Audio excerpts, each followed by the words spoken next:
Our next type of problem that we're going to look at with the application of quadratics are what we call consecutive integer problems. Well, in order to understand it, let's talk about what consecutive means. Consecutive means in order.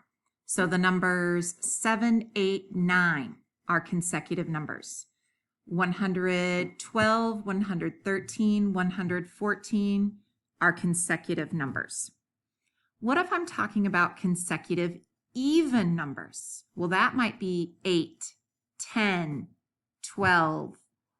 They are the next even number after the original. We can also do the same for consecutive odd numbers.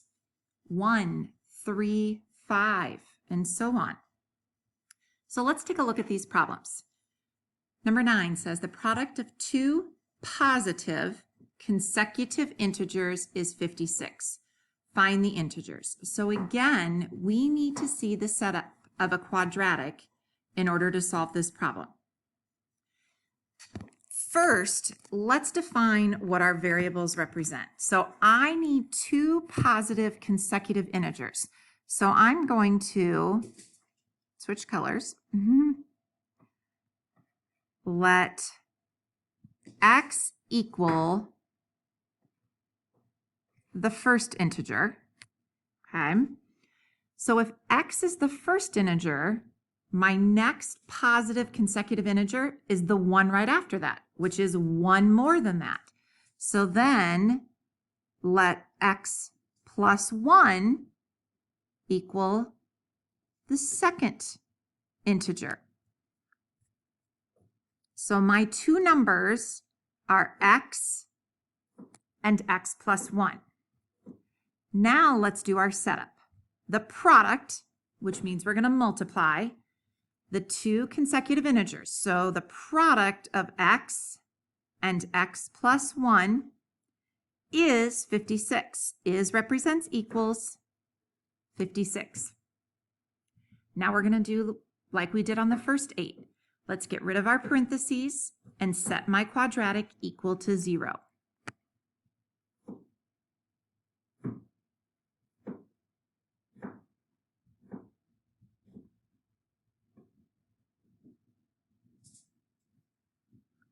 Once you have your quadratic set equal to 0,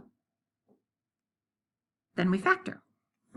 I need two numbers that when multiplied together equal negative 56, and when added equal a positive 1. My numbers will be 7 and 8. 8 will be my positive, so my factors are x plus 8 times x minus 7 equal to 0. Well, what plus 8 equals 0? That's negative 8. What subtract 7 is equal to 0? That's 7. The directions asked me to find two positive consecutive integers. So negative 8 can be eliminated. So if x is equal to 7, the next consecutive integer to 7 is 8. Let's double check. Is the product of 7 and 8 56? You bet it is. All right, let's look at number 10. The product of two positive consecutive even integers is 80. So similar to number 9, but a little bit different in that it says even integers. So we're always going to start with let x equal the first integer. That will always be our first one. Now, I want the next even integer. So if I think about the number 6, the next even integer from that is 8. Well, that's two numbers later.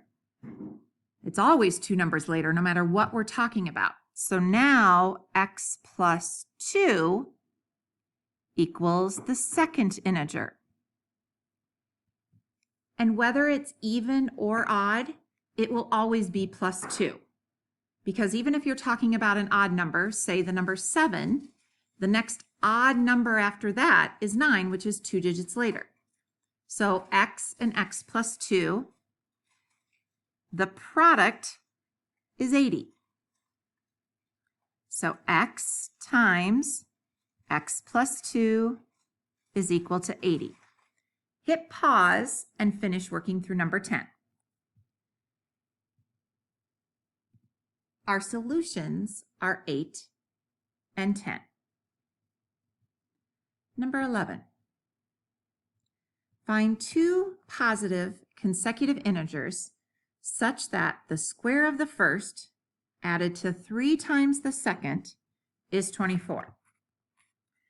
Well, if you recall me saying earlier, our first one, I'm going to write it over here so we have a little more room. Let x equal the first integer. Okay. The second one, so I want to find consecutive odd integers. So x plus 2 is my second integer because it's odd. Okay, now to set up our equation. The square of the first. The square of the first. Well, my first is x. So the square of the first would be x squared.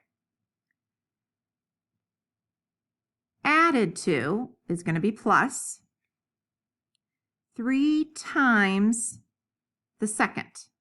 Well, my second is x plus 2, so 3 times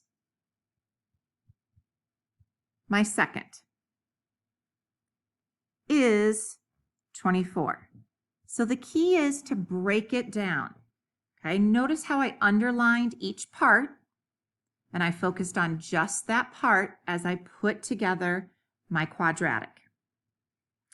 All right, distribute the 3, bring the 24 over, and solve for x. Hit pause, then come back to check. After we do our factoring, we get a solution of x equals 3. Then my next odd integer would be 5. All right, I want you to hit pause and try and work through 12 completely on your own, and then bring it back to check. You may have been stumped at the very beginning of this one because it said find 3 positive consecutive integers. So the key there is x is always our first. They didn't say anything about even or odd. So x plus 1 is my second one, and x plus 2 is my third one. See if that helps you to finish the problem. Okay, so to set up my equation, key words here. Product means I'm going to be multiplying. Product of the second integer, which was x plus 1, and the third integer, which was x plus 2, is 72. So x plus 1 times x plus 2 equals 72. FOIL out what's on the left, bring the 72 over to set it equal to 0, and solve. When I solved for x, I found x to be 7.